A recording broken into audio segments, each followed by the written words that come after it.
saying you were telling me about what it means to be a ufologist. UFO researcher. UFO researcher. Yeah, So you I don't prefer that. use ufologist, no. What is the difference? Well, a ufologist is more like a person who's a buff. A buff? A buff, a bit of a buff. Like they're interested in it, but they're not taking reports from the public. Oh, they're not documenting it. They're, as far as I know, is that what you think? Sorry, I don't know. That's how I see it. Yeah. You're the one being I know I'm being interviewed. That's how I see it. Yeah. But I mean, people use the word ufologist in many different ways. Yeah. Right. But I always use UFO researcher. Okay. All right. I'll try to keep that in mind. So, as a UFO researcher, what does that entail for you? What does your sort of your day when you're doing that? What does your day as a UFO researcher in Brisbane entail? Well, I receive reports from the public by phone and respond to reports submitted to through our social media, website, etc. And I guess it's a lot of listening. Yes. And documenting, transcribing what people have told me, then it gets documented. And but then, you sort of sit back because you're gathering data. But that's more the investigation side, and a researcher says, okay, what meaning can I derive from this data? What does it mean? Right. And that requires, from my perspective, to have a very eclectic background. Yeah. You need to be looking at all the facets of the UFO subject. Yes. To be able to get a proper handle on it. Yeah, sure. Sure. Do you find ever that someone might call you and report sightings of something, and then through your research you're able to say, like, no, look, we know that is a military aircraft, or we know that is a something or other, and so you're able to confirm something that therefore is not a UFO? Like, is that like part cross of it off the list, basically. Yeah, cross it off the list. Well, apps help these days. Yeah, exactly. A lot. Yeah. So you've got flight radar and you've got the ISS and there's all the different satellites, etc. Even the Starlink satellites that go up, and which often, when they do, we often get reports about that. And people can't believe that that's not a UFO because it's just so bizarre what they're seeing in the sky, Yes. So we have all that help these days. In the past, we've had to rely on, hearing the same thing over and over again, and then trying to understand what that is. A long time ago, we used to either call the RAAF ourselves or suggest that witnesses call the RAAF, which often, in the early 90s, they'd already done. Right. And they'd say things in those days like, oh, they've just laughed at me, so I'm calling you, Okay. But in 94, the RAAF decided they didn't want to take reports from the public anymore. Wow. So they sent out a letter to all the civilian UFO groups in Australia and said, we're not doing this and we're going to pass people on to you because we think you have more resources.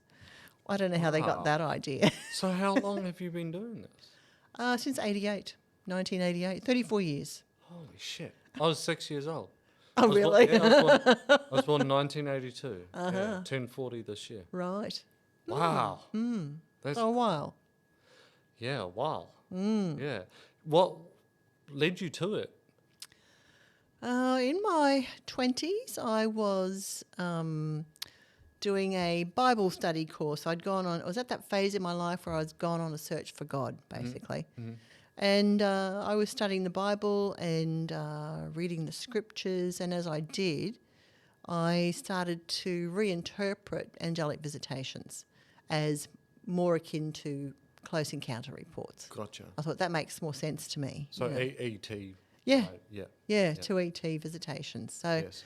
and one thing led to another, and got in touch with at that time, it was called the Queensland Flying Saucer Research Bureau. The old flying saucer. Yes. And actually, I think it's more appropriate these days than ever. But anyway, because I don't buy into the whole UAP thing. I stick to UFOs. I wanted to ask you about that.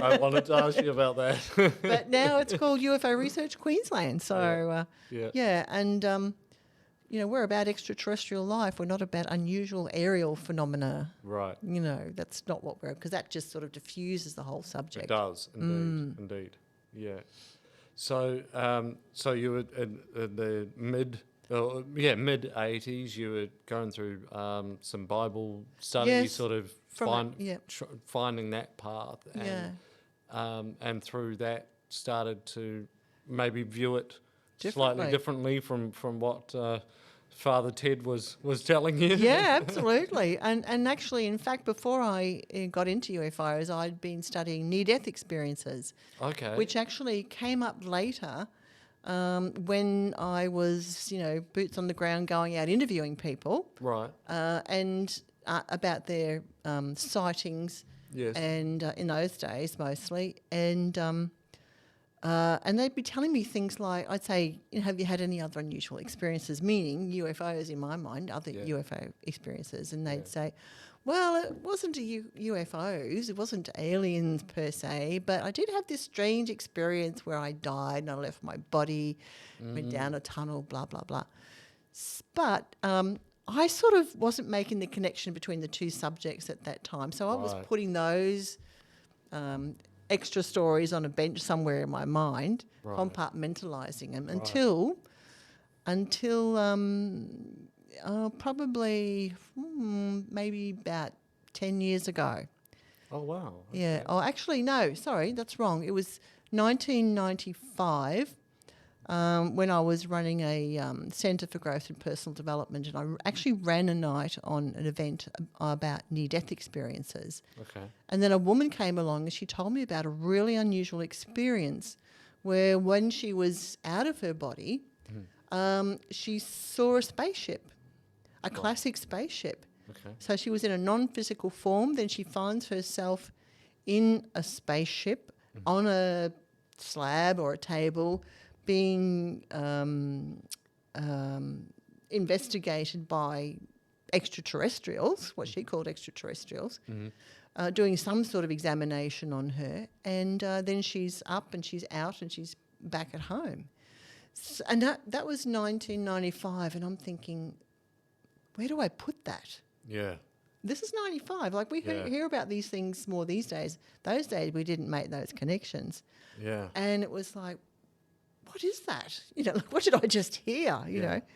And then ever since then, though, I've heard stories from other people who've had out-of-body experiences and near-death experiences who, while in those states, they've seen what they describe as extraterrestrials. I see. Okay. And that's quite a conundrum. Yeah. Really. Absolutely. Yeah. So I've been on that path for a little while now. You have been, indeed. And from starting to go down that path in the 80s, like you were just explaining to me, and then through into 95 when you heard from that person, from that going back to Roswell in the US, that's about, roughly speaking, about sort of a 20 to 25 year time frame. From then until now is a 35, 40 year time frame. Do you find that now it's easier to talk about it, even though when all of that was really big in the news around Roswell was actually time-wise closer then than it is now? Was it easier then or easier now? I don't know if I'm wording that question correctly, but do you know what I mean? It's easier you're talking about the stigma of ridicule. Yeah, 100%. Yeah. So, it's much easier to talk about the UFO subject now. Now, okay. Yeah, I mean, years ago, all through the years I've been invited to speak to social groups, library groups, Probus groups, Lions Club groups, all those sorts of things where they want to have a guest speaker. And in the past, there's been people who have, if I say, is anyone here brave enough to put their hands up who've seen what they think is a UFO? You'd get, Yeah. like this. People looking around. Yeah. Yeah. There's my boss here. Yeah, exactly. That sort of thing, yeah. These days, it's not really a problem for people to Yeah. be open about the subject Yeah. purely because I think a lot of things started to change around 2001 with the Disclosure Project Yeah. with Stephen Greer. Yeah. And then we had all the calibre of witnesses change, and there was a lot of them. Yes. So, and I believe that Stephen Greer actually filmed about 400 witnesses. Oh, wow. And 20 of those went to the Disclosure event at the Press Club in Washington, D.C. in 2001. Mm-hmm. And they said that they would swear before US Congress that, what they saw and knew Yeah. was real while they were holding those positions. And these were people like from privates up to brigadier generals. Absolutely. Yep. Some really high-ranking people that, for Yep. all intents and purposes, we believe everything that they say. We've got no reason to think that they're just someone trying to seek attention or anything like that. There's no reason why they would be making this up. In fact, if anything, there'd be reason why they would be quiet about Yep. it. And yet they're coming out saying, hey, this is real. I saw this. And it's not one or two. It's hundreds of them. There's a Canadian... he was a minister. I want to say that he was the defence minister, but I could be wrong Paul about Hellyer. There you go. So Yeah. you know who I'm talking Yeah. about. And he came out and said, these are as real as the aeroplanes that fly in our sky. Yeah. These are real and we need to acknowledge that they're real. And the disclosure or the awakening or the realisation, I think, within society of that we aren't the only beings. That's kind of impossible. And in fact, it's ridiculous to think that we're the only beings. That seems to be, as you said just before, it's much more acceptable to talk about now. But yet it's still not a mainstream subject. Do you have sort of thoughts behind why you think that is? Do you think that there is still a bit of pushback from the powers that be, government or what have you, to stop it being as mainstream? Or is it perhaps religion that is pushing back on it? Because it would certainly do a lot to damage Christianity if all of a sudden there are many other beings out there. We're not the chosen ones. God, apparently, if he did make anyone, he made many of them on many different planets. That's going to mess up some people.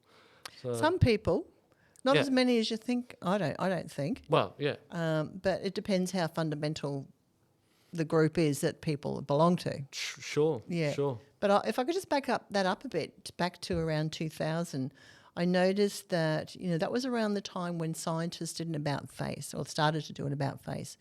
And they started to say things like, well, they went from, oh, we're alone in the universe to, well, maybe we're not alone in the universe, to then, oh, well, it's quite possible that we're not alone in the universe to, no, we're probably not alone in the We're universe not at all. alone. We've never been alone, but there's just microbes out there, right? Yes. But now that we've got, and since then we've had people like Michio Kaku who Yes. did an about face. Yes. We've had Dr.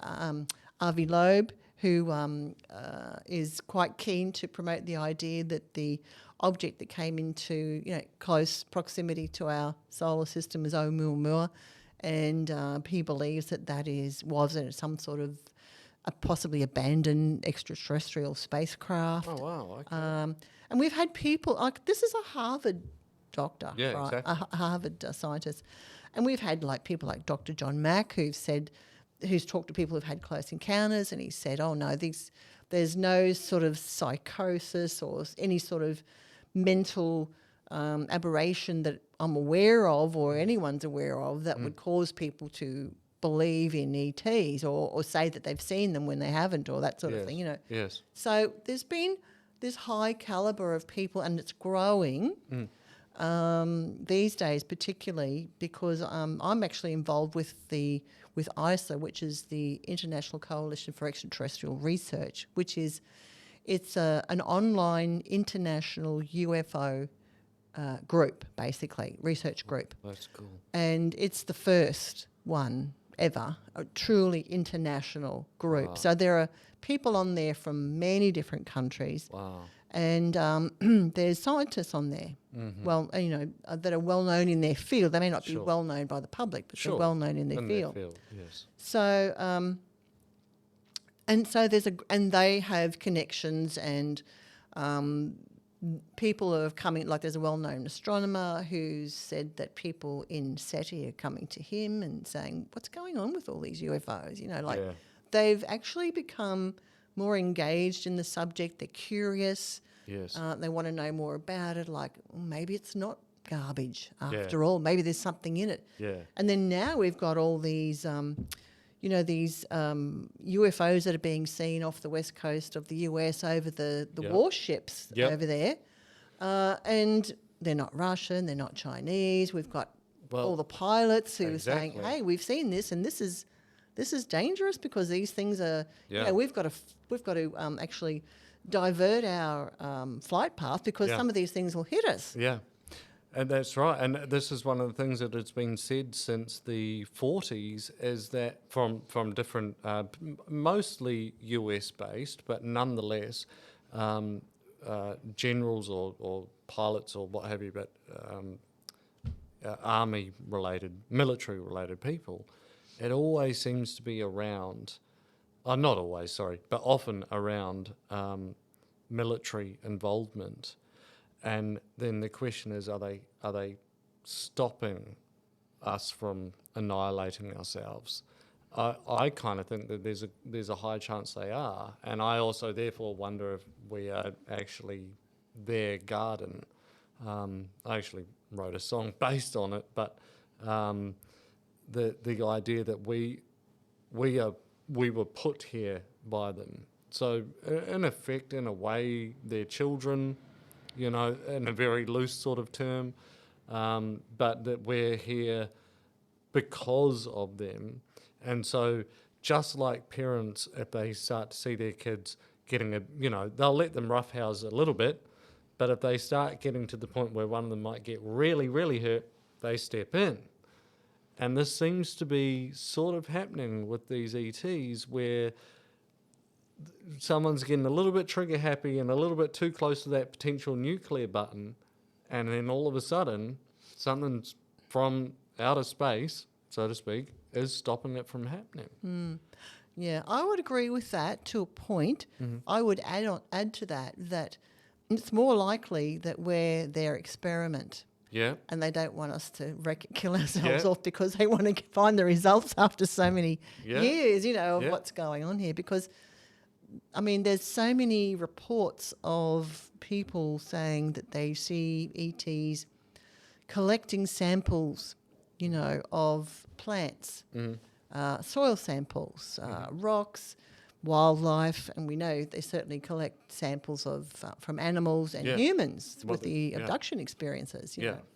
So I think it's more likely that we're valuable to them because we're a resource for knowledge, not so much that they're protecting us from killing ourselves off because they feel a parental sense to us, but Right. more that we're the experiment that they don't want to go But go out of control. how much would we be able to get? I mean, if they were a being that could travel light years, and we're a being that has to burn fossil fuels for you to even get here, how much knowledge could we possibly give them? Well, I think it's to do with the DNA. Right. The DNA on this planet might be unique to this area. Mm. I mean,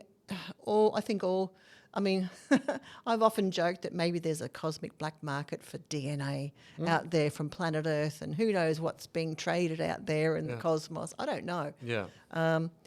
But, if you think about it, that if, Earth is in the backwash of the Milky Way galaxy and we haven't gotten off the planet yet, so perhaps our DNA is a little bit more pure than, cultures that have actually become spacefaring and they've been going around Right. blending with other cultures. Right. It's a more simple and more pure blend of a particular Of a DNA, DNA. which for some reason may be important and valuable to another species. Sure. I suppose particularly with regards to the other animals on this planet, we're one animal that, well, personally, I don't think our DNA is worth very much, but maybe the other animals here would be goats, cows, sheep, dogs, etc. I don't value humans' DNA terribly highly, but, Yes, but that's that's just myself. But I think that we're a parasite. But But that's because you're thinking of it from a human perspective. correct. If yeah. you think of us as a biological specimen from an Yes. extraterrestrial point of view, I think that that could be quite valuable. Yeah, sure. Yeah, Yeah. It's certainly an interesting an interesting concept that maybe that's why that's happening. And I guess, I mean, as far as I know, we don't know why. The argument is purely around is it happening, and it certainly seems that yourself and I agree with you. Yes, it is happening. But the why, well, we don't yet know. But we can ask them if they would like to join us. Your next guest. A special surprise. Yeah. Do you mind me asking? Have you had any experiences that you would feel comfortable sharing? Sure. I had an experience in either 1990 or 91. I've never been able to recall which year it was, Sure. but that's going back a while, where I woke up in the early hours of the morning and my husband at the time was asleep next to me in the bed, and between my side of the bed and the window was about a metre. And I saw these three small beings, which today we would describe as little grey type Yep, beings greys, with the yep. inverted pear-shaped heads and dark eyes. And they were silhouetted. They were black. They were silhouetted by the street light outside shining in through through the window. And I woke up and I was actually quite stunned is probably the best word. Yes, stunned. I think that's a fair word to Yeah. use in that instance. Yes, and I was terrified to the core, Yes. and the only response I had was to pull the sheet up over my head and start praying. Basically, I don't know why. I was saying the Lord's Prayer in my head, and I didn't even know I still knew it. And the next thing I know, like, pull the sheet up, boom, morning. And I woke up, had no memory of what had happened until my daughter at the time, she was, no, not my daughter, what am I saying? Until just sometime after lunch, something triggered my memory. And I went, whoa. It was just like flooded back into my mind, you know. Wow. And I went, whoa, that happened last night. What the heck was that, you know? I don't know. And for a very, very long time, 15 years, I told myself I'd had a hallucination. And it took me a long time to come to terms with that. I still don't know exactly what that was, Yeah. and I can't tell anyone that actually, I can't guarantee 100% Sure. that it actually happened. It was a real event, Yeah. but all I can do is report what I experienced. Yes. And that was what it was, and I've never had another encounter since. Right. I've seen UFOs, but That's what I was about to ask. So when you say you haven't had another encounter, you're meaning in terms of ET encounter, but in terms of seeing flying objects, which is UFO, unidentified flying object. So you've had more encounters with those than with ETs, and since then, so that was, what was it, early 90s, I think you said? Yes, 91 yep. or something. Or you can't remember exactly when, but it was I can't- early yeah, 90s. that's when that happened. Yeah. Yeah. And so, how often would it be for yourself that you? Well, that might not be right. How often? But how many times do you think you might have seen something that you would deem to be a UFO? 7 times. Yeah. Right. Yeah, Wow. through the years. Yeah, and I've been on many sky watches. Didn't see anything then. Oh yes, I did. What am I saying? I did in 1992. Where there was a group of us. We went out to Wivenhoe Dam, and Yeah. Right. Not far from here. No, Only about 45 minutes That's from here. right, yeah. And we were camping out there, and we had an all-night roster, which we do on Sky Watches. So the Sky's watched all night by someone, and if they see anything, like, it can be a shooting star or anything, we were just exercising the documentation, Yeah. right? So, and it was about 3 a.m. or something like that, and there were three men who were on duty watching the sky, and they said that they saw an orange object high up in the sky. Mm-hmm. Then they got out the binoculars and they looked at it, and they saw it was actually 3 orange objects close together. Mm-hmm. Then it came down from the sky and came down very low. And by then, one of them had run down and tried to wake up people. Mm-hmm. There were over 20 people that night, and they managed to get 8 people up, and I was one of them. Mm-hmm. And where we were camping is on one side of like a small hill, mm-hmm. and so I jumped out of the tent, ran up to the crest, and the first thing I did was look down, because I was at the top of it, to see what's going on, and I saw these orange reflections on the water. Mm-hmm. And then I looked up, and that's when I saw the actual objects. So they were very close, very low down. And and the 8 of us are standing there looking at this, thinking, what the heck is that? What are they? Silent, glowing from the inside, emanating their own light, reflecting on the water, and one just drifted off into the distance and faded out. Another one,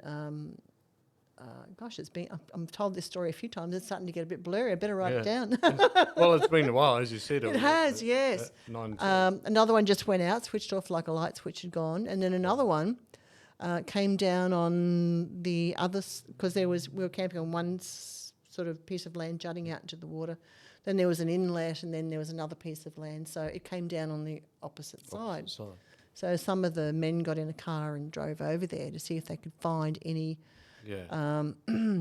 remnants of hoaxes, basically, couldn't find anything, so they went back the next morning in the daylight, still couldn't find anything, nothing on the ground, no burnt leaves, nothing like that. So we just don't know what they were. They're just not, they were about a metre in length, and they were football shaped, so we saw them, they were like this on the sides, and about just off the water, and I think it was about 100 metres up, and about a couple of 100 metres out from us where we were.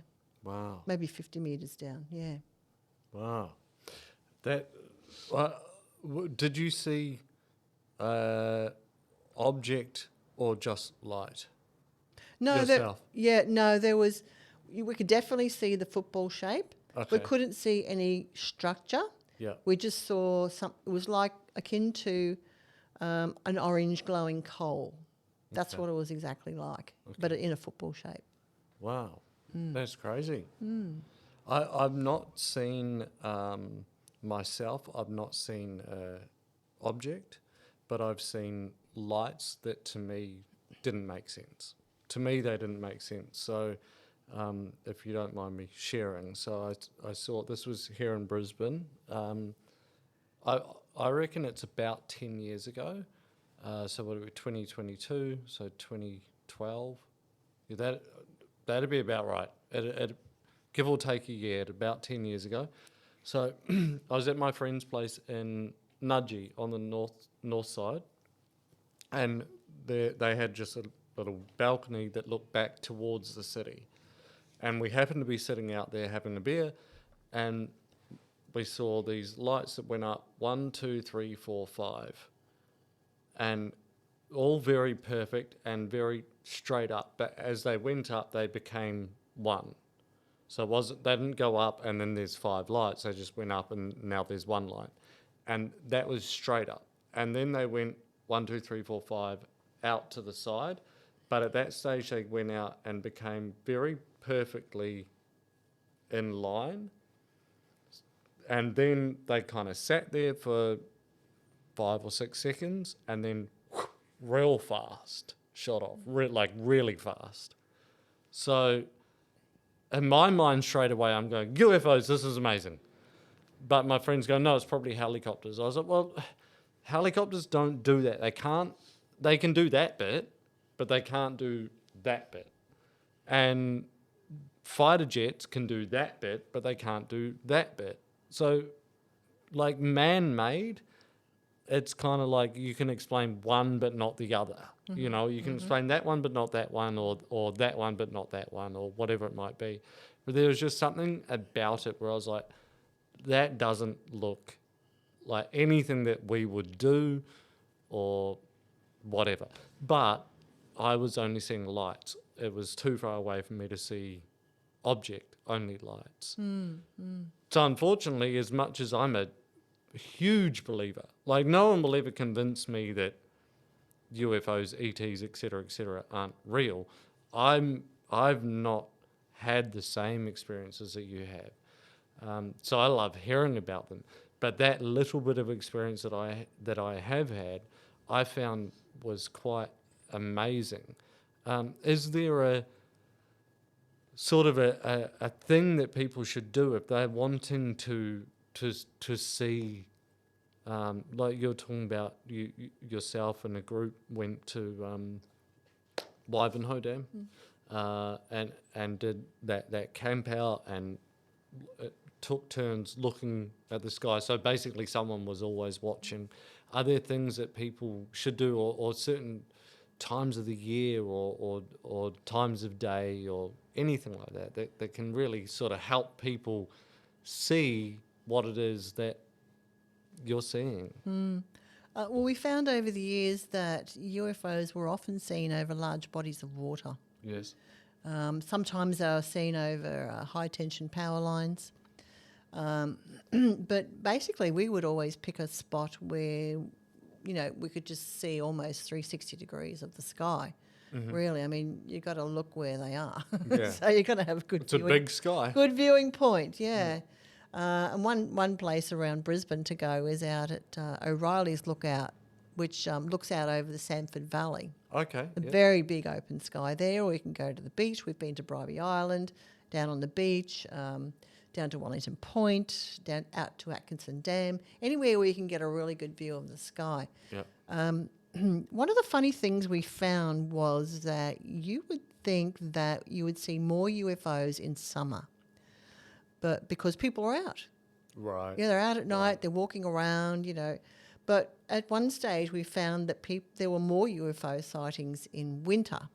Maybe that's because the skies were clearer, crisper. Yeah. I don't really know. Could have something to do with the atmosphere. I don't know.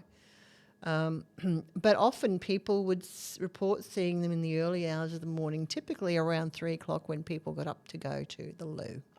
Right. And they'd be looking out the window. And sometimes they'd do that and then they'd go out in the veranda and they'd have a cigarette in the days when a lot of people smoked, they're the types of things, but there are also UFO hotspots at different times too. Yeah. So there's been some up around Mount Warning. At one stage there was some up around Gympie, Mount Tippergargan with the Glasshouse Mountains. For a while there, for a 5-year period from about 2000 to 2005, there were a lot of UFO reports from the Gold Coast. Oh, wow. And I sort of put it down to, because there was a journalist there who worked at the Gold Coast Bulletin, I think it was at the time, and he was quite interested in the subject. So he'd ring up once a month and say, hey, have you had any interesting reports? And I'd send them to him and he'd publish them. And I think doing that gave other people permission to report what they were seeing but might not ordinarily report. Yes. So I think having that consistently in the paper for quite a while sort of, cultivated a positive environment for people to come forward and talk about what they were seeing. Right. So it helped encourage people so they knew that it was actually kind of safe to within that space to say what they had been seeing. Yeah. Do you believe or do you feel that we have ETs living amongst us? Yeah, I think that's probably been the case at various times. They may not always live here, but then they may. Yeah. And they'd probably have to be very human to get away with it. Yeah. We certainly had some strange people show up at some of our events that we go, I don't know about those. But I mean, if I was an extraterrestrial, or maybe I've just watched too much Star Trek, I don't know.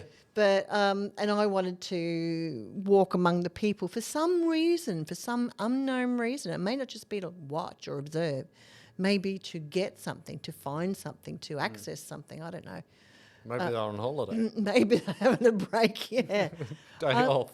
Yeah. So they, the human-looking ones could do so freely. Yeah. You know. Well, you look at what's his name that guy owns Facebook. What's his name? The people know him. The guy that owns Facebook. He doesn't look human at all. He does not look human. If there's an alien amongst us, he's a dead giveaway. Yeah, you think so? I think one of the problems with for people coming to the realisation that if ETs are living amongst us, or even if they are visiting and interacting with humans, whether it's for a positive agenda or a negative agenda, I think that's one of the problems that the world leaders have, or those who are in the know.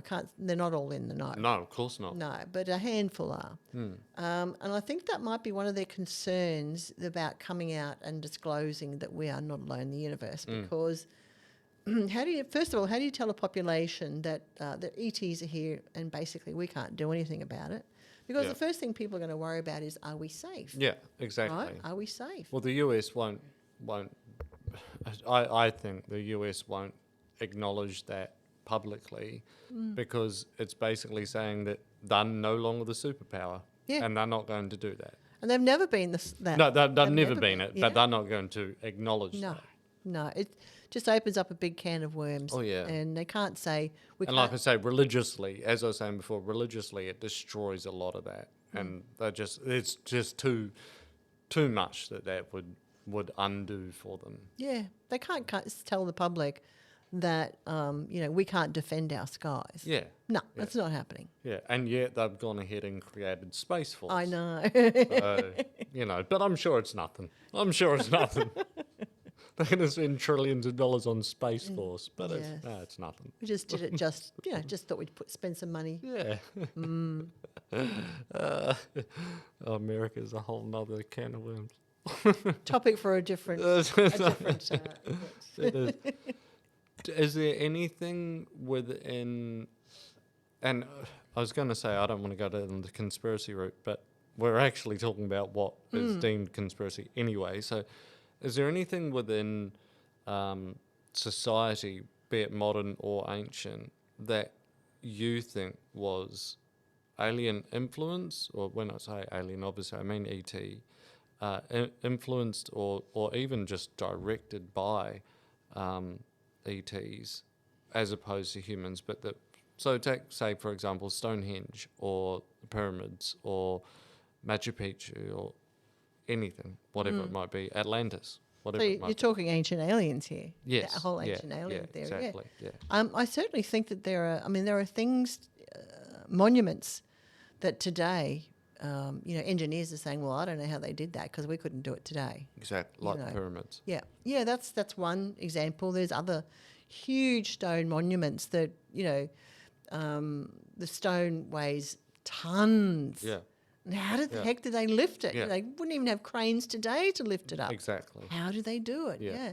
Yeah. I think that ET's been here for a very long time. I also think that it's at times it's interjected in human development. Mm-hmm. I think humans left to their own devices pretty lax. Or maybe that's just Aussies. I don't know. But I think that things need to be ignited under us at times to make us do something or develop something. That's not to say that we couldn't do those things by ourselves by any means, but I've always felt that humanity has, left to its own devices, wouldn't be where it is today. And I certainly do believe that extraterrestrials have taken advantage of religious beliefs to maybe cover their own tracks. And I'm thinking of at the moment about the case at Fatima in 1913 or 17 I think it was.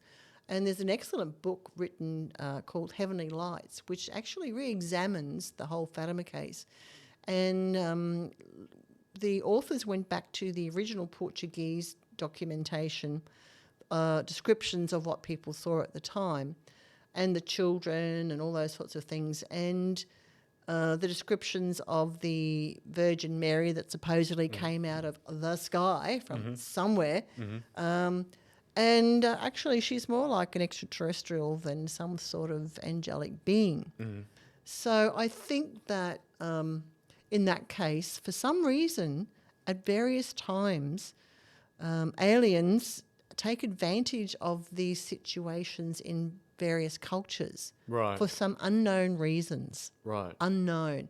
But there was definitely something that was not religious going on there. There was, because the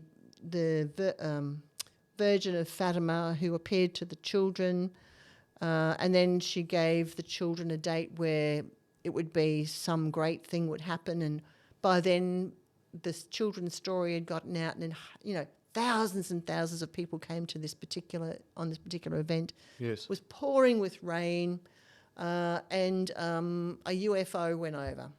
A typical circular disc went over. Boom, they're all dry in a second. That's not really religious. No, exactly. Something else went on then. Yeah. And some of the descriptions they gave of the Virgin, who she had black eyes, she was short, she was communicating telepathically, she was holding I think it was a ball in front of her, and seemed to be that she was using that for some sort of telepathic communication. Well, we've had those sorts of descriptions for people who have close encounters over the years, where these beings will appear and they're holding maybe a square box or something like that. They're holding something. Something, and is that something, do you think, is it to do with being able to communicate? It may be. I don't know, but it may be. No one really knows. Yeah, for sure. So I know of the idea of greys, tall whites, or what's the other? Anunnaki. What's it called? Anunnaki. Anunnaki. Is Anunnaki tall whites, or is it separate? I couldn't tell you actually. I don't really. Don't know. Okay. No, I don't know. Well, I know those, and then the idea of reptilian, which from people that I've spoken with, not even people that I've spoken with, things that I've watched and listened to and read and what have you, the reptilian seems to be the more, for whatever reason, the more dangerous one. The tall whites, the most likely to be the ones that, if there are any amongst us, and the grey's the one that people seem to see the most if they're seeing an ET. And with your experience with your research and the people that come to you over the years saying stuff, what is it that they're saying that they're seeing? Does it fit any of those? Or Yep. Yeah, some of it does. Yes, certainly. One thing I did notice that when the abduction experiences became quite prevalent and public knowledge in the UFO community, that the greys that were being reported mostly out of the US, we were getting a much wider variety of beings here. So, for instance, I remember someone reported seeing a blue being who had skin like a dolphin.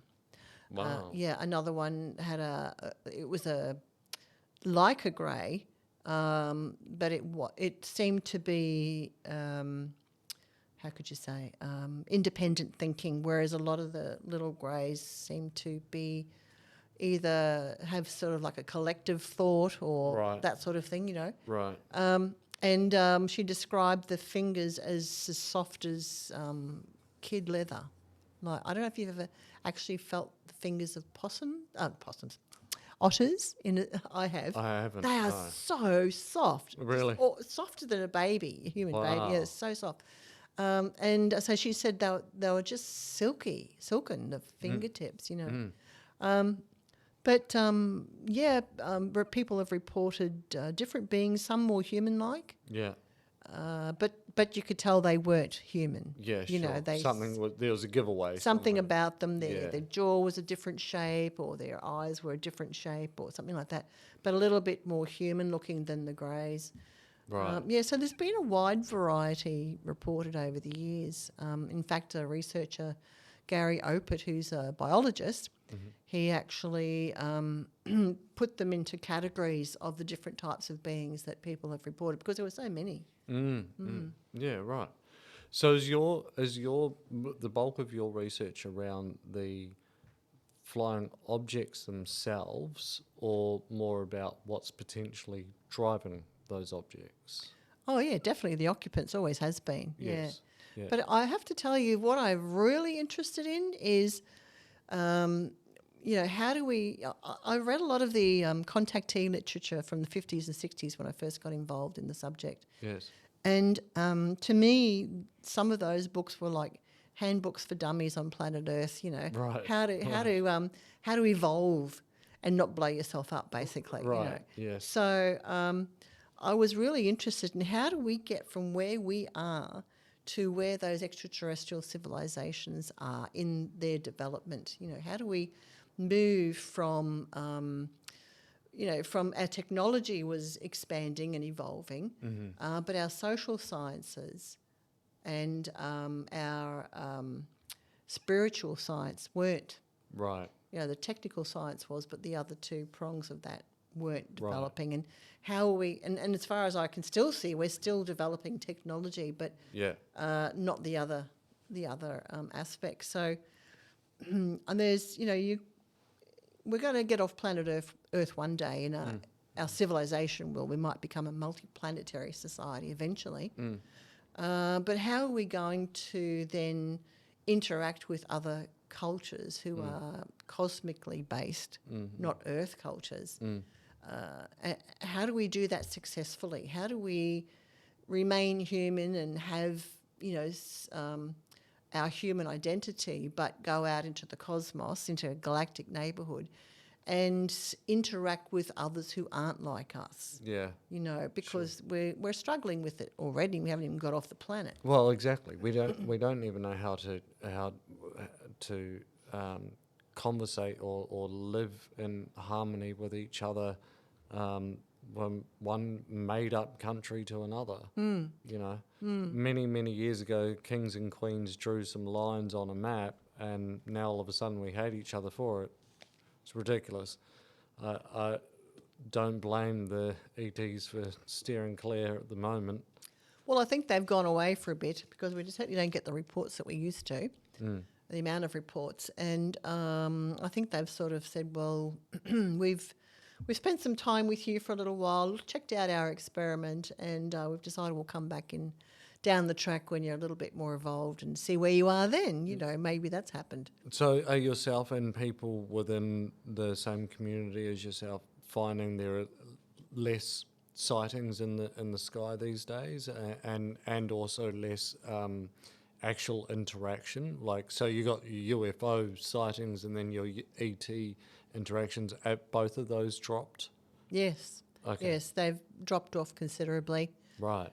Probably they started probably dropping off around around the early 2000s, and then in the last 10 years they've dropped off dramatically. But when you consider during the 90s we were getting, between 500 and 800 reports a year, now we'd be lucky to get what I would consider, good quality reports with good descriptions. Probably, be under 100 easily, maybe even 50. Is that in Australia or global? In Australia. In Australia. Yeah, yeah. Yeah, right. And is there anywhere in particular that seems to happen more? That it's dropped off? Sorry, no, when you do have reports. So are there hotspots, you mean? Yeah. Yeah, well, like I was saying before, those places, but there don't seem to be any hotspots now. Right. Okay. So now there's not so much. It's just No. at random. Without, see, the great thing is when you have a huge amount of reports come in, you get a lot of data and you can pick up patterns much more easily. Yeah. But when you've got those reports spread out, say that there's, a tenth of those reports, it's more difficult to pick up patterns. Sure. So that doesn't sort of explain the hotspot idea, but it does explain some other things. But we're just not seeing sightings happening in certain locations at the moment. Nowhere around Australia is. Right.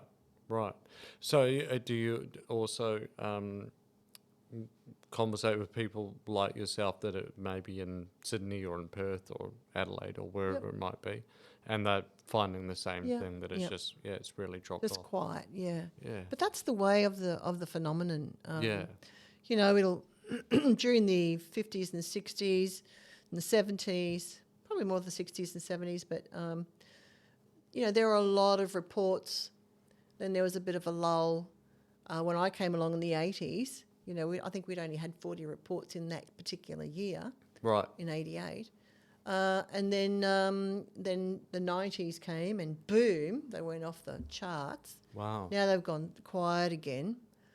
I feel like we're in a different phase of UFO research. We're sort of poised on a moment where years ago, I would be saying, well, disclosure is never going to happen in my lifetime. Yeah.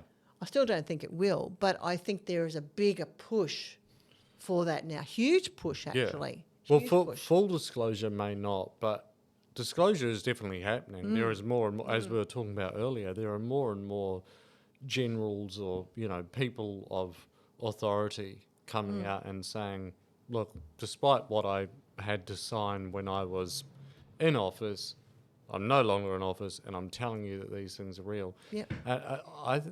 It's a shame in a way that that's happening now that there is less activity, because for some people they're just starting to hear about it. If they've never really had an interest and certainly never had any kind of experience, they're only just starting to hear about it.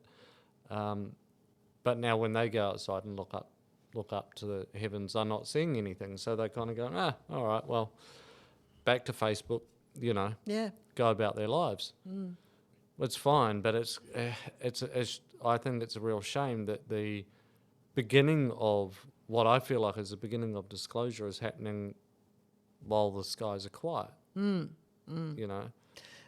guess you've got to sort of say, well, how much documentation of these reports do we need? There is, we've got oodles of evidence. We don't need any more evidence, really.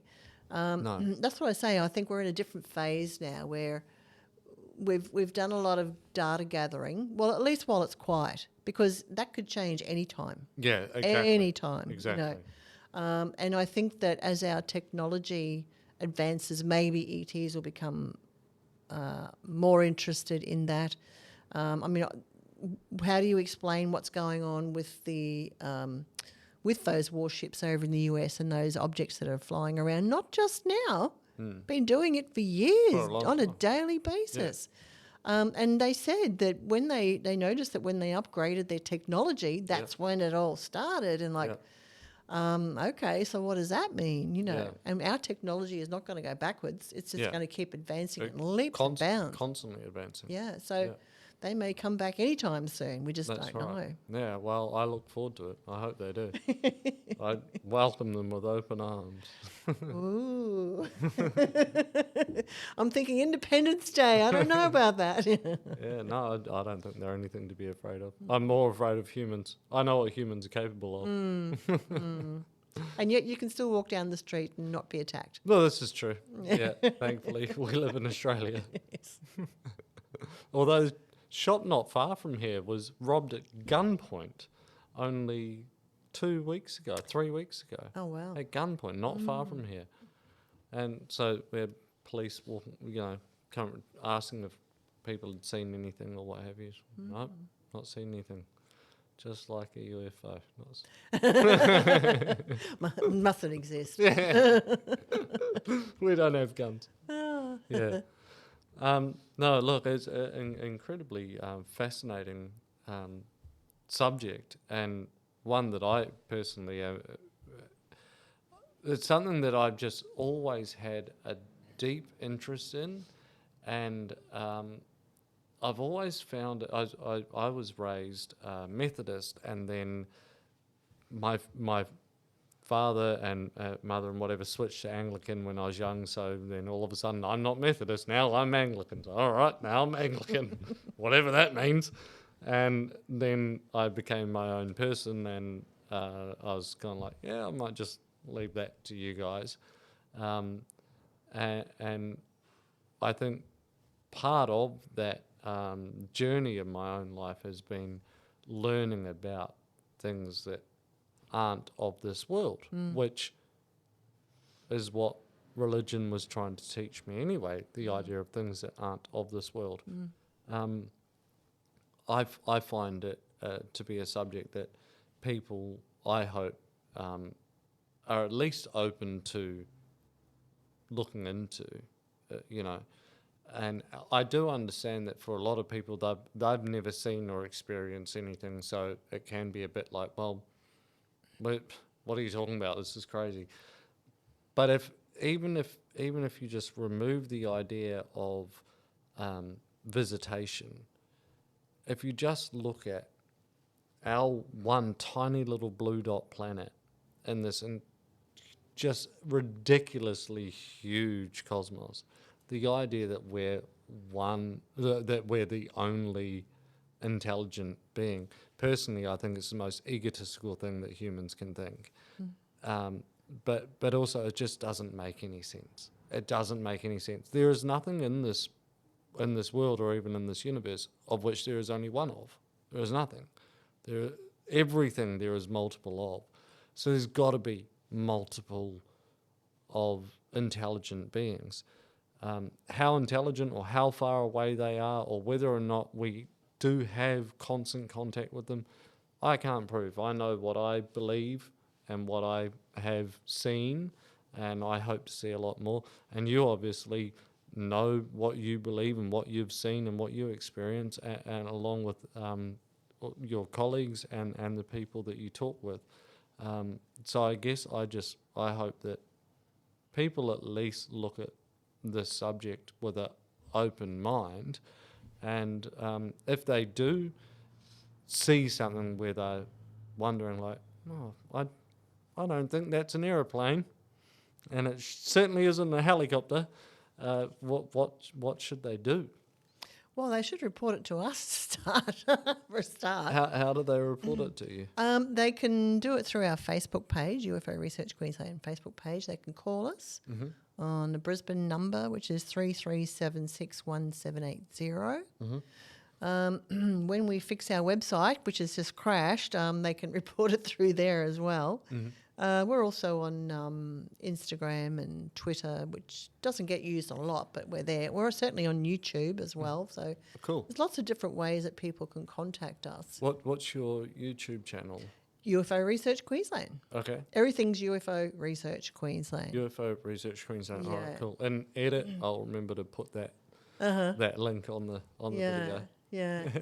I think I just wanted to go back to what you were saying before about, it's a huge cosmos, and we certainly wouldn't be alone and all that. I think one of the things to add on to that is that where I thought you might have been going but didn't, was that the subject is not always what we think it is, I think.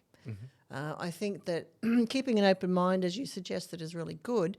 And I think, but keeping an open mind that that UFOs or extraterrestrials may not just be from a planet somewhere, jumping on a spaceship and coming to Earth or travelling through the cosmos. They may be interdimensional, they may be time travellers, all those sorts of things. So, but there are certainly things about the subject that are paranormal. And I think sometimes that sort of scares people off a bit too. For sure. Yeah, and UFO researchers themselves in decades past never really passed on the paranormal aspects of sightings, for example, or close encounters, because they just didn't really know what box to put that in, and they wanted to appear credible. Yeah. And if you're going on if you want to have a collection of information that is evidential, tacking on the paranormal is not the way to go.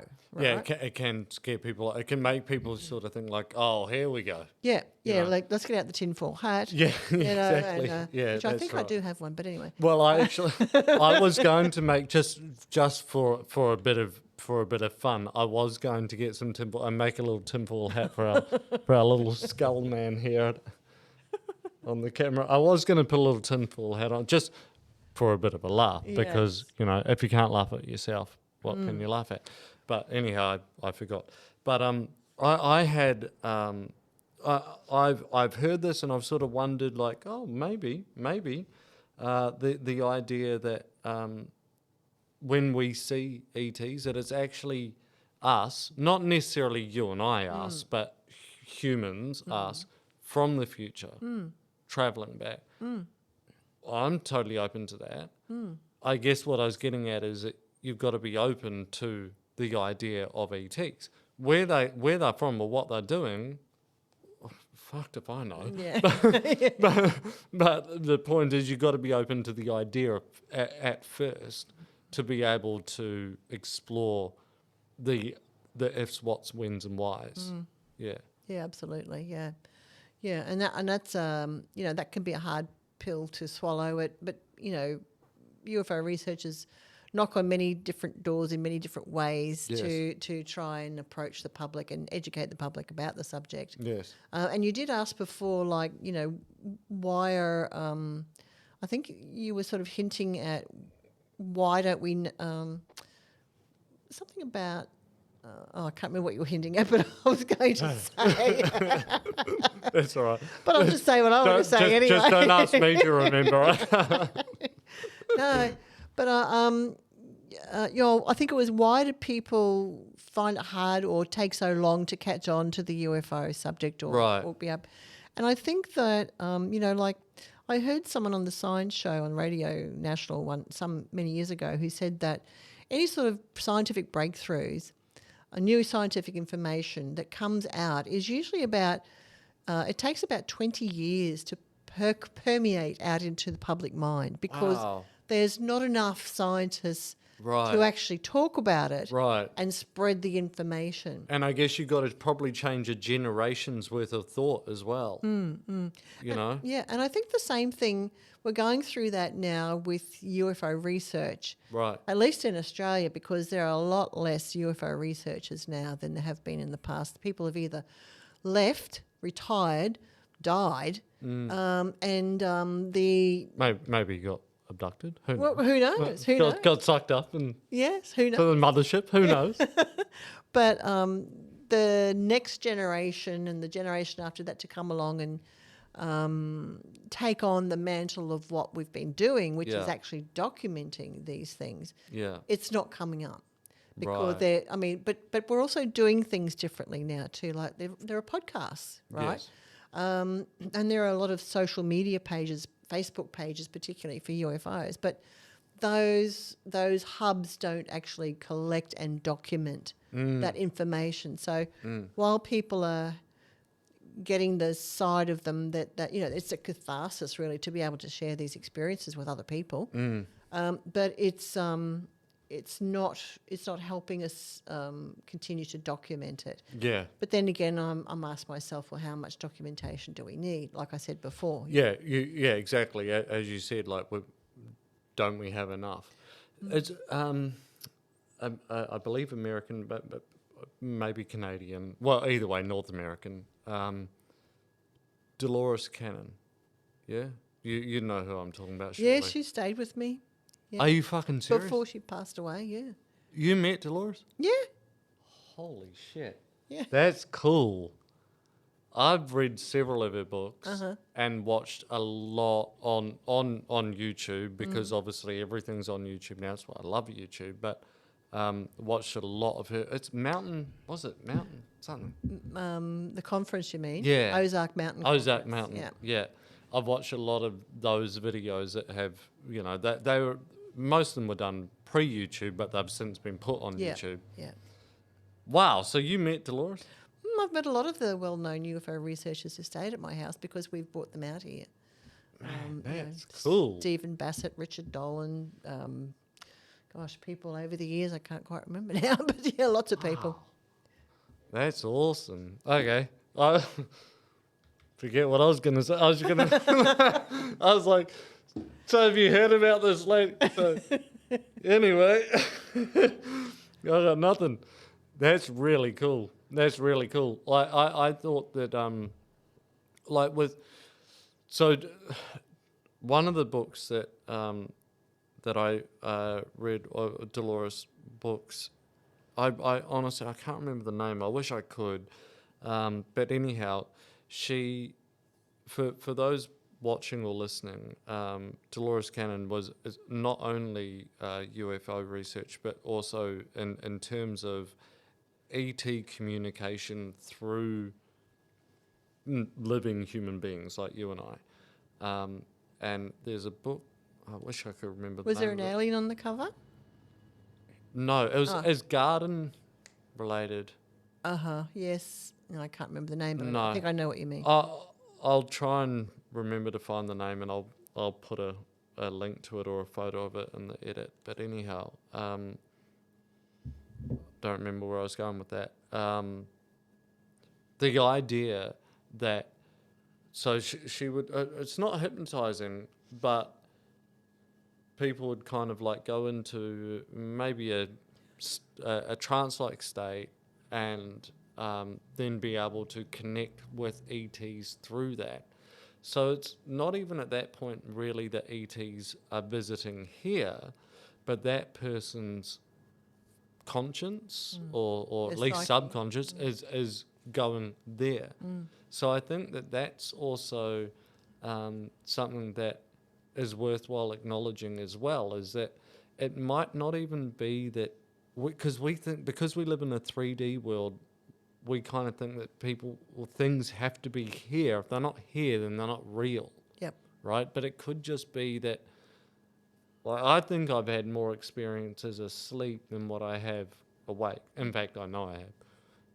Awake, I've had that one that I was telling you about before with the lights. Asleep, I actually think I've had a few.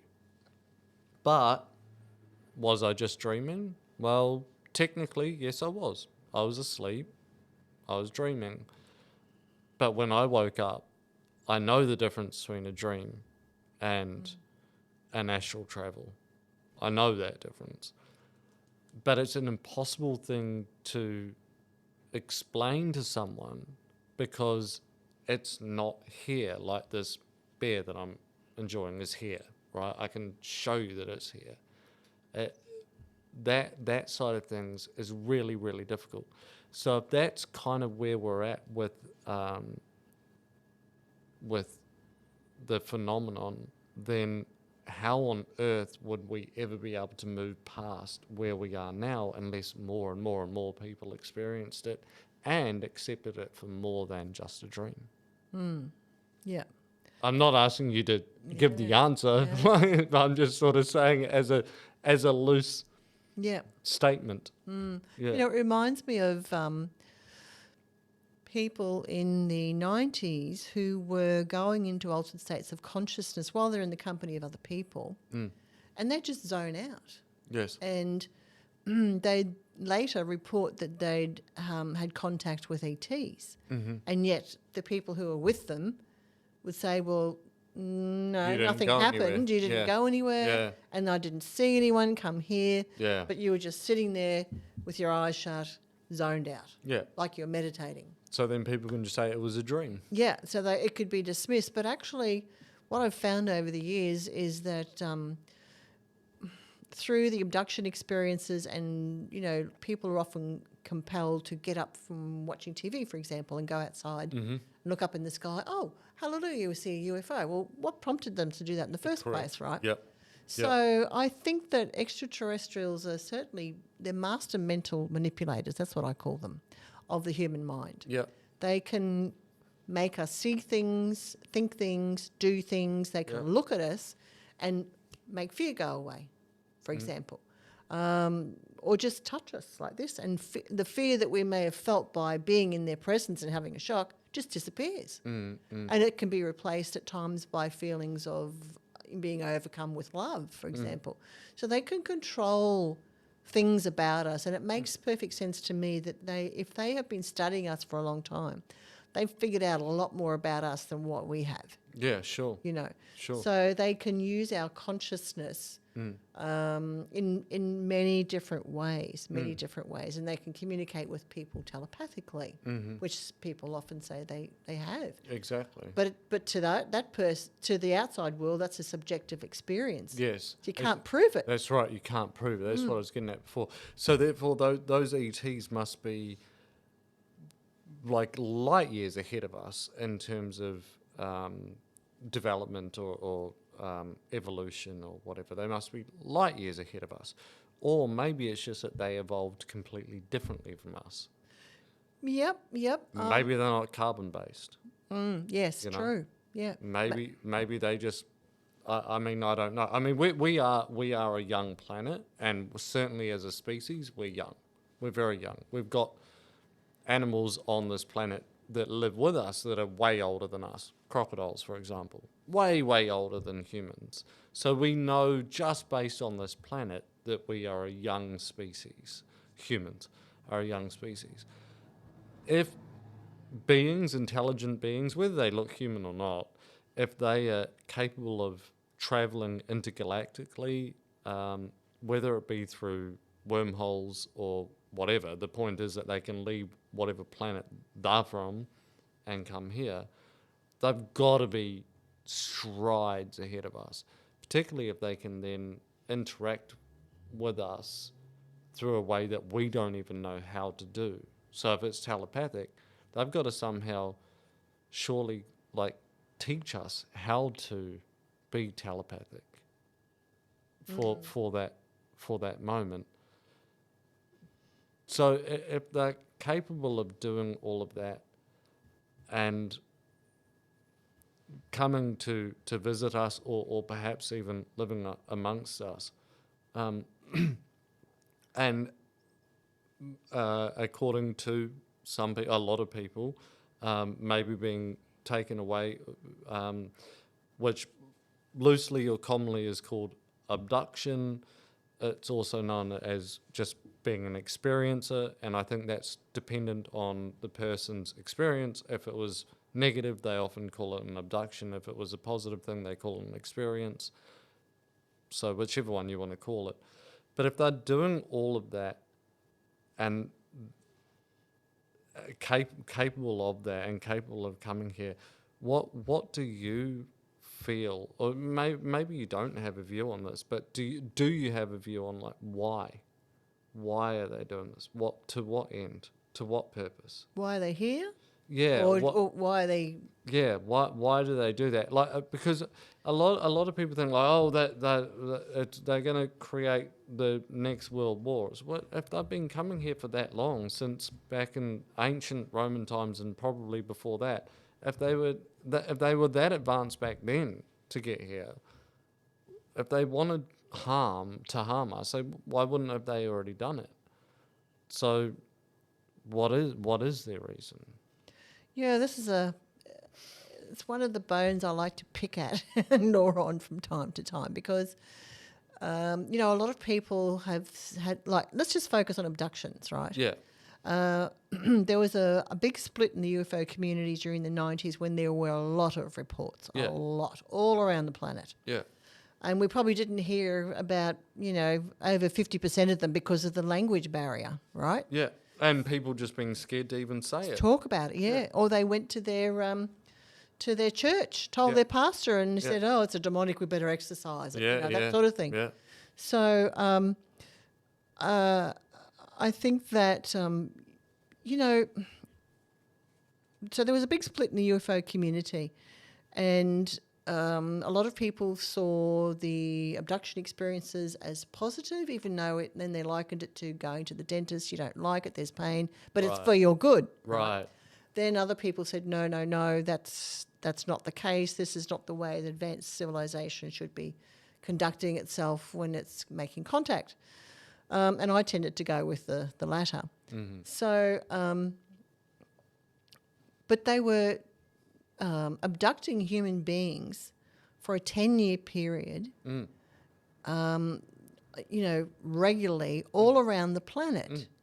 What was that? And there were theories about, it's experimental. This is when it first started off. But after 10 years, you think, how many samples do you need? Yes, exactly. So then people started to say, well, this isn't just sample collecting. This is farming. They're farming human beings, that sort of thing. And then sometime in the 90s, I think the later 90s, the Matrix movie came out. Yeah. And I remember I went to see that and I walked out of there and I thought, ooh, someone's done their homework in the UFO subject. I felt like, oh, yeah, maybe they are farming human beings. Who knows, Yeah. But you've got to ask yourself, what goes on for 10 years regularly all around the planet? Yeah, and then hundreds suddenly of stop. thousands, hundreds of thousands of cases every year. Exactly. Even if 10% of them made it up, there's still 100,000 that didn't. Yeah. It's crazy. And they were throwing around figures like 2% of the population, which is an enormous amount. Yeah, it's huge. It's huge. Yeah. And it was around the same time, I think, more or less around the same time that we were having, particularly in the UK, heaps of crop circles. Heaps of crop circles are amazing.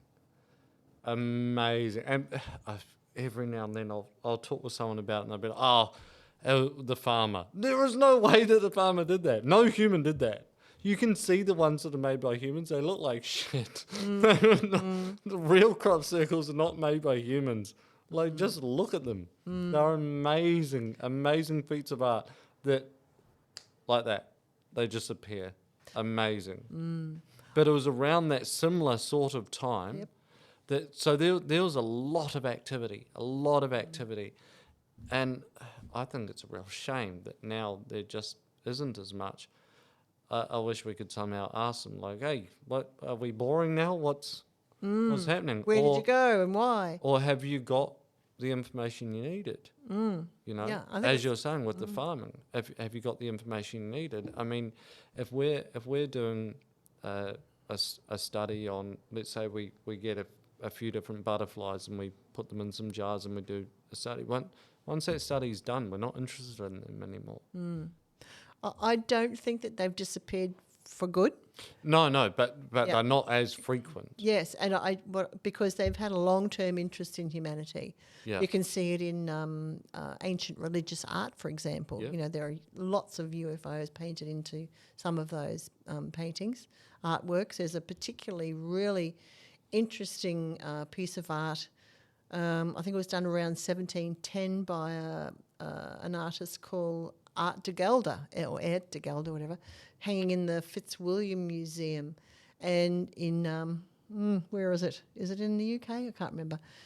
Anyway, but it's John the Baptist baptizing Jesus. Right. And above is this huge circular spaceship with 4 beams of light shining down onto that scene. Yeah. And I've always wondered, please explain to me how that, how is that, what does that depict as a religious depiction? What does that mean religiously? Yeah. And I actually think that it's more to do with its actually what people saw, a spaceship, Yes. and that it was representation that Jesus and maybe John the Baptist or maybe ETs were just interested in them or something like that. I don't know, but there's a lot of questions around the whole story of Jesus anyway. And if you think about it, if say he was a real person, he did die on the cross, he was put in the cave and the stone was rolled over. Say that was all true. He was seen the next day, right, walking among the people. And it reminded me of Travis Walton's experience where he was killed by a spaceship and which accidentally killed him. And then he was later transferred from this spaceship to another one where they were more human-looking ETs, and he now thinks that he's changed his mind, and he thinks it was actually like an ambulance mission where the first spaceship accidentally killed him, picked him up, sent him to another spaceship they understood human anatomy, and they cured him or healed him. So, yeah, and I mean, who knows? Who knows? Well, exactly. Yeah. Yeah. But yeah, so interesting idea that maybe it was a similar sort of thing that happened. You know, if, as you say, if Jesus was indeed a real person, and he was killed, and then he rose from the dead three days later, well, we can't do that now. So if that did happen, what made it happen? How was it possible? Either he wasn't dead, he just, had a concussion, or he somehow was brought back to life. So yeah, the whole subject I find fascinating, and it's certainly I think a lot of people find fascinating to varying degrees, depending on how much they get into it. Personally, I get really into it, and you obviously do too, which is awesome. Yeah, and there's so many other things. Like for myself, a big thing is the pyramids. Not only the ones in Egypt, but that's obviously the main ones that come to mind. But the pyramids, I don't think it's possible for humans to have built those, at least not without serious intervention. There are many engineers, architects, and what have you, who today will tell you we can't do that. So how did we do it back then? To that extent, people look at it and just see that shape and just accept, slaves did it. No, they didn't. And it's also incredibly precise, but that's a whole nother thing. Like it just, I don't know. It'd take someone incredibly clever to convince me that humans built those, because I've done a lot of looking into it, and I just don't see it as being a possibility. Yeah. I certainly don't think that they were made by humans either. You don't? No, Yeah. I don't. Yeah. I think there was some sort of intervention. Yes. Or help. Yeah. And I think that some of the stones and some of these monuments too, I mean, they were quarried miles away. A long way away. And then they had to drag these big rectangular stones that weigh tons. Stones that weigh the same as a house. Yeah. Like. How did they do it? Yeah. Just some rope and a few slaves. Yeah, no, I don't think so. No. So is there another experience that you would be willing to share with us? Well, it's not my experience, but Sure. it's a case of a woman who contacted us back in the 90s, and she'd been working late, and she was, I think it was at an RACQ call centre or something. Okay. And she was over at 8 Mile Plains, and she was driving home to Ipswich, so it was a bit of a drive. Yeah. It was 2 a.m.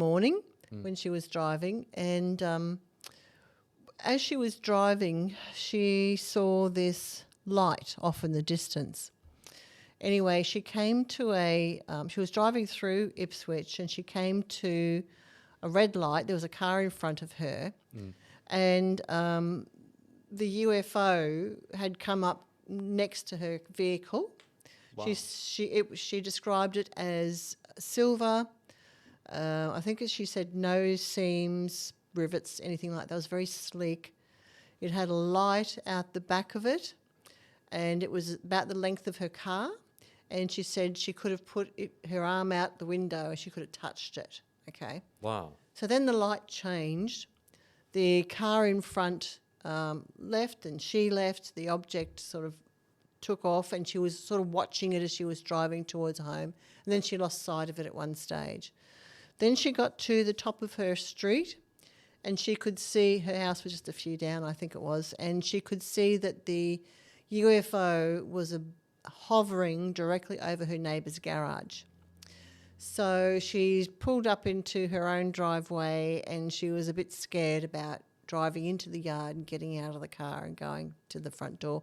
But she managed to actually do that, fumble with the keys and let herself in. When she went inside, it moved from over the neighbour's garage to over her own backyard.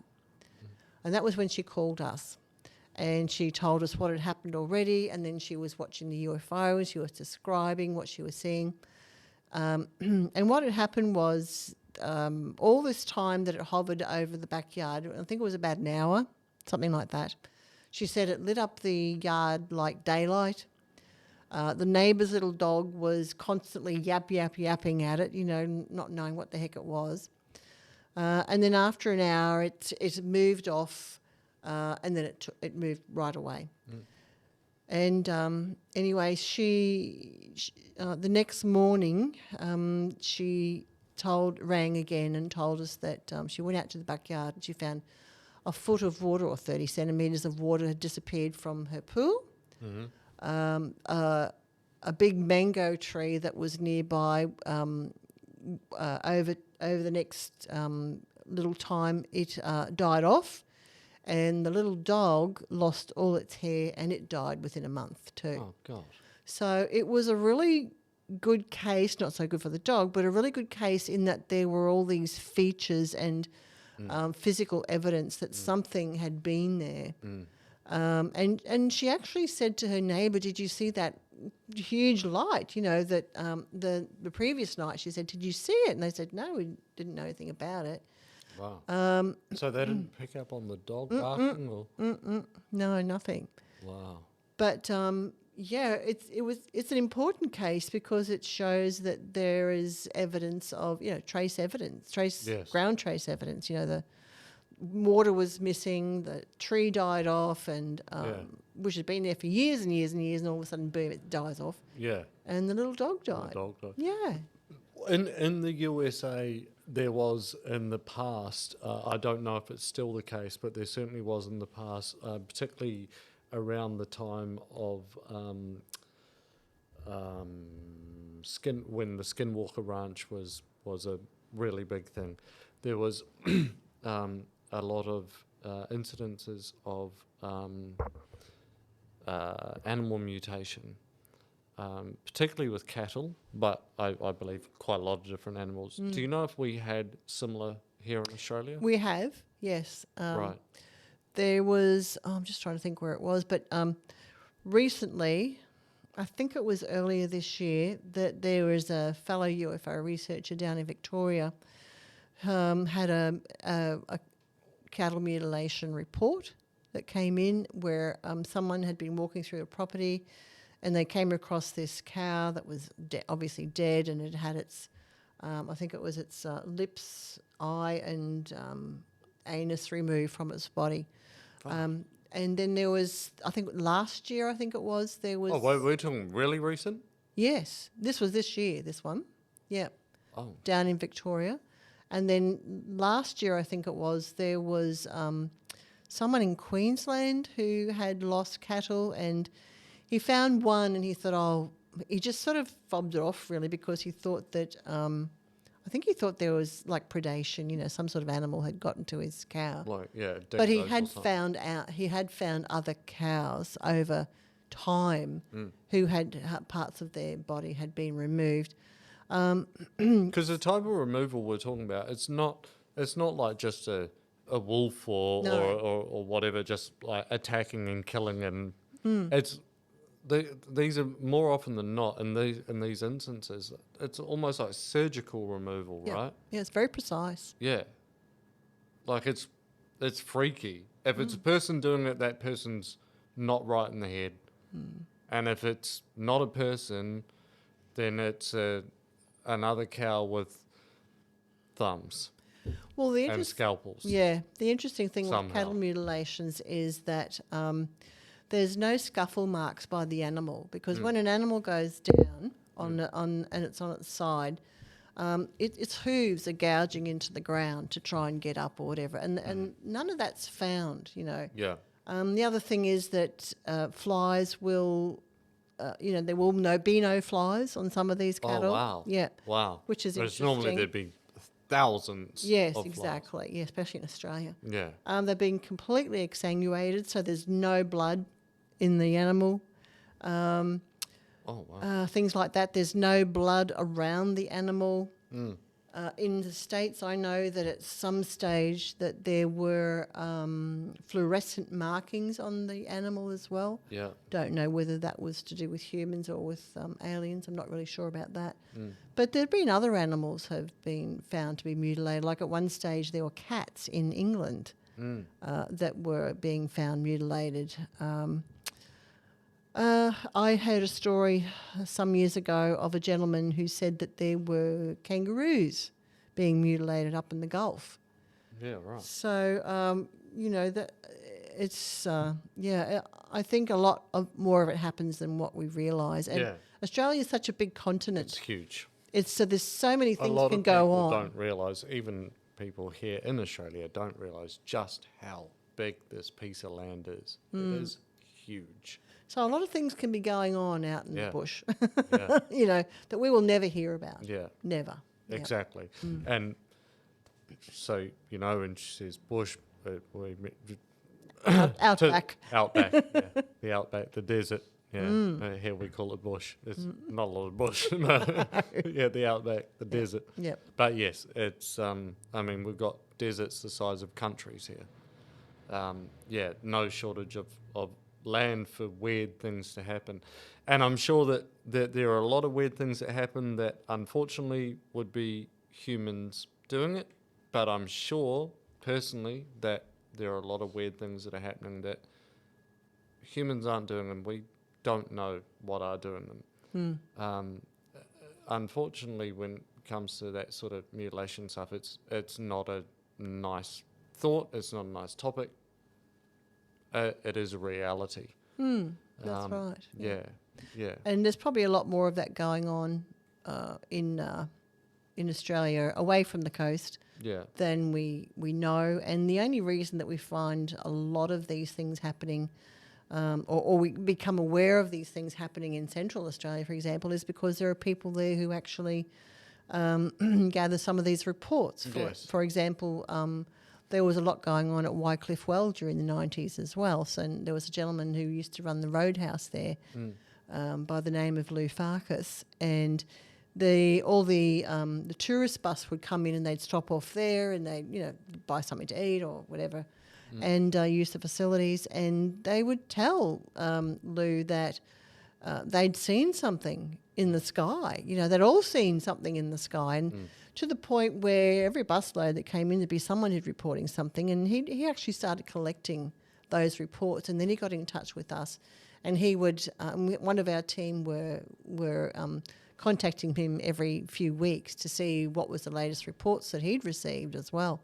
So unless you've got those individuals in those certain places, Yes. we would never have known what was going on Exactly. out there. Exactly. And if you've got ranchers out in on a station somewhere, number one, they might not even know that that's happened to any animal, because they've got stations that are like just ridiculously huge. Or even if they do come across it, they might, look, there's a couple of dead cows, and what am I going to do about it? It's weird and it sucks, but what am I going to do about it? Why are they going to contact some city journalist? Well, they don't even... For them to come and invade their privacy and start taking photos and start interviewing them, they'll just go, They don't want that. they don't want that. No. So, yeah, we probably hear about, 10%, maybe 15%. Well, my father used to be a jackaroo in his early years. Oh, is that right? Okay. And he said that there are Aboriginal paintings, for example, in caves on private properties, but they will never tell you, the public, about that, or any sort of interested party, because they don't want their property to be invaded by Exactly. They don't want all to become these people. Disneyland. Yeah, exactly. Yeah.